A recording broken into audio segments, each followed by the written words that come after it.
1. Today we're going to work on how to end with last words from the character.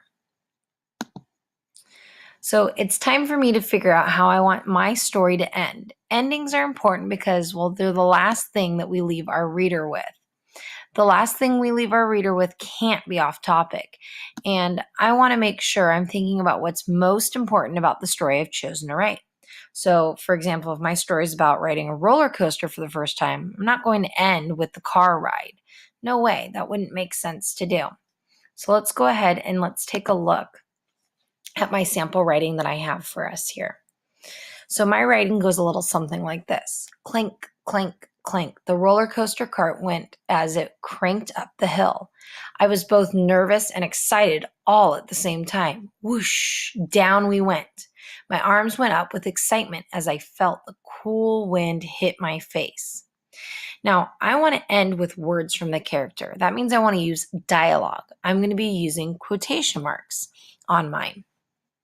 So I want to think about what I would want to say on here and add it at the end of my story. So, for example, I might decide to use some dialogue. And remember, with dialogue, it involves quotation marks. And I might say something like, hold on, friends, let me make this a little bit bigger so you can see my quotation marks. There we go. Now you can see my quotation marks. I might say something like, wow, that was so much fun. And I might add on there, I can't wait to go on again.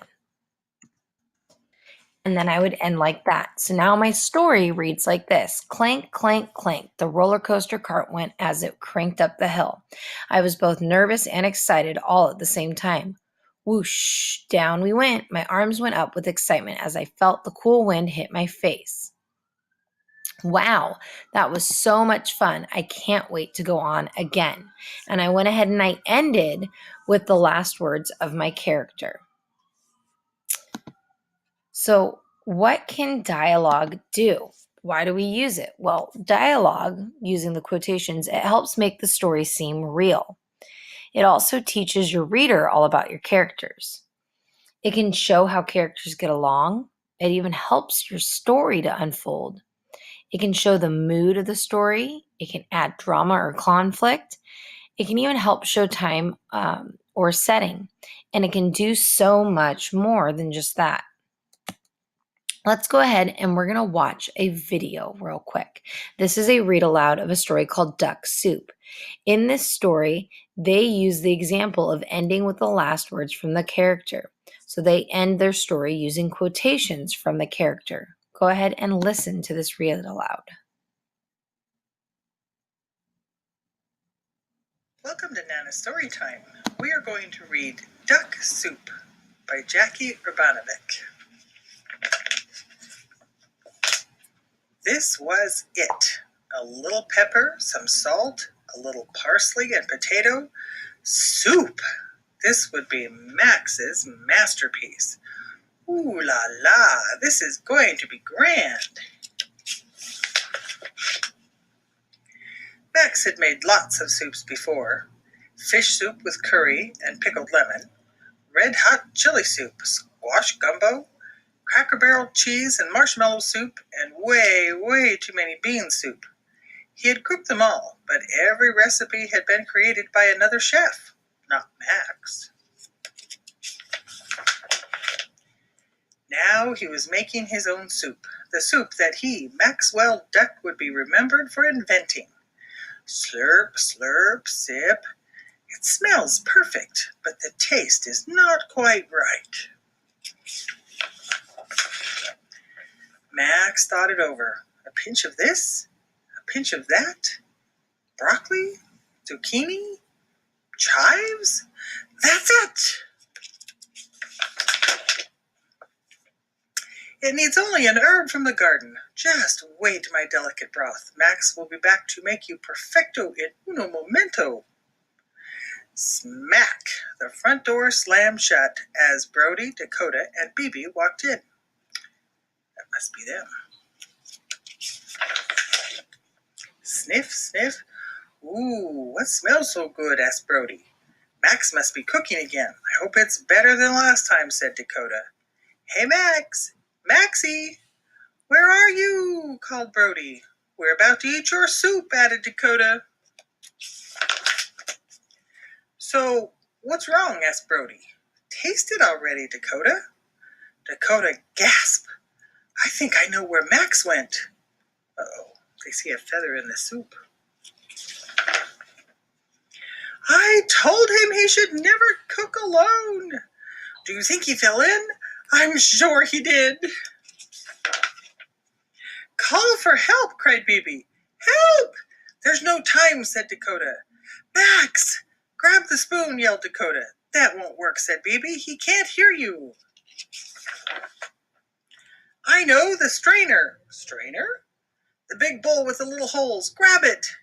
Brody hoped that the soup would go down the drain and Max would stay behind.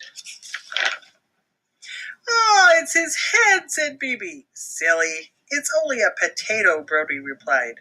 Eyeballs! His eyeballs, said Bibi. Guys, it's only tiny onions, said Brody. His feet, yelled Dakota. Calm down, you two. It's only carrot slices, said Brody. Smack! They all looked up as the front door slammed shut. Who could that be?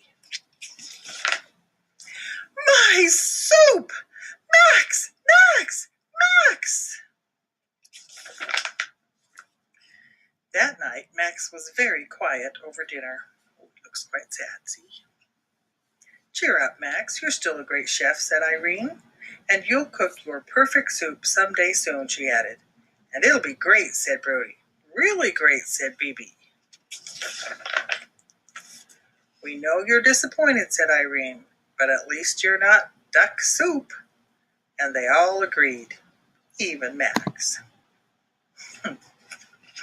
And that's the end of our story. Thanks for listening.